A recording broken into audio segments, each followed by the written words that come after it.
Here is the Anzac Day address from the Governor-General. At services, memorials, cenotaphs and clubs around Australia and indeed right around the world, Australians come together on Anzac Day to remember and reflect on the considerable history of our nation at war. Inevitably, our minds turn to the terrible events of World War I. In battles at places like Gallipoli, Pozieres and Villers-Bretonneux, Aussie diggers fought with a bravery and a spirit that shaped a young nation and continues to resonate to this day. But of course there have also been many other significant conflicts at other places, at other times.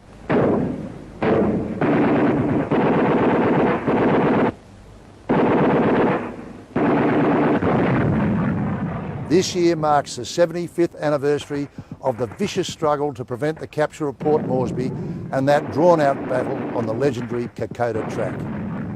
Here inside Bomana Cemetery lie men and women of the three services who gave their lives to keep Australia safe and to liberate the people of PNG during the Second World War. This conflict was not in some faraway land, but on our very doorstep. Those who fought and died here did so for Australia above all else. But they were not naive, starry-eyed patriots. They knew firsthand, or from loved ones and neighbours, the carnage of war. Nevertheless, they put their lives on the line. Some were the same men who fought in those desperate battles of World War I, now back in uniform.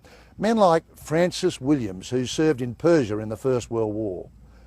When war broke out in the Pacific, he answered the call again.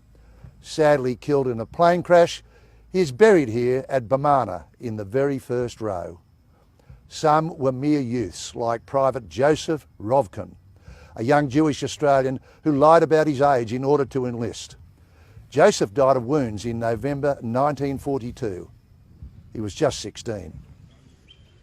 And as we remember them, it should not just be an act of reverence by rote. It should be a moment of learning and reaffirmation, of appreciating that in grave times, with our sovereignty under threat, they rallied as one, united, strong and resolute. It is this unbreakable spirit of unyielding courage, mateship and pride that defined them and that stands as one of the hallmarks of our beloved nation to this day. And this spirit has been played out time and again over the years. Through conflicts large and small, Australians have continued to defend, if necessary to the death, the values and ideals that have become part of us, part of our greatness, part of who we are as a people.